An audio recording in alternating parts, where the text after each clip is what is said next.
What you learn to each other when you're filming the movie. Ako po marami. Bilang isang pagkakaibigan, dapat magmahalan ko kayo. Yan po.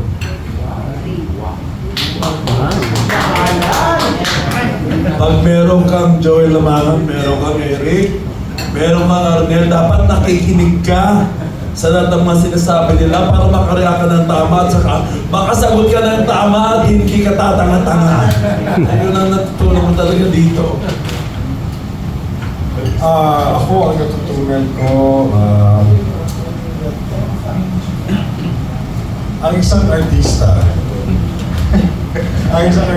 hindi mo, kumbaga parang, ang isang artista, maraming pwedeng ibigay.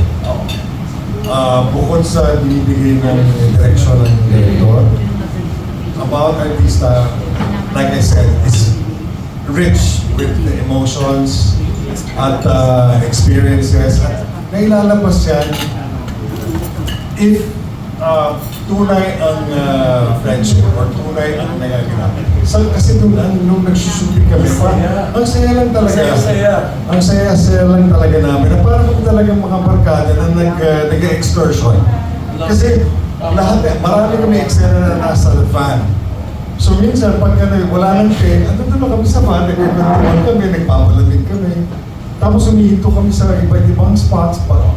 Pag nandito kami sa spot na yun, usually doon kami kumakain.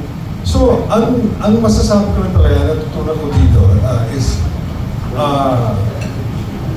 yung masarap magkaroon ng tunay na friendship na makikita mo sa ibang tao. And I feel na nakahanap ako ng isang barkada sa mga kasama ko sa Pilipinas. Ang natutunan ko, huwag na ulit gawin ang ginawa ko.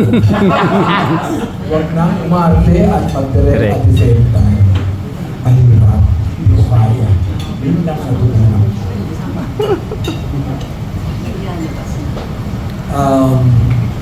Ito yung karanasan na matututo kang sumaya sa bawat isang eksena, bawat isang, kahit na whether nagro-roll yung camera o hindi, ang sarap na mayroon kang mga trabaho na naturally respect ay constant, and then wala na kayong pag-uusapan na kailangan pang magbuelo.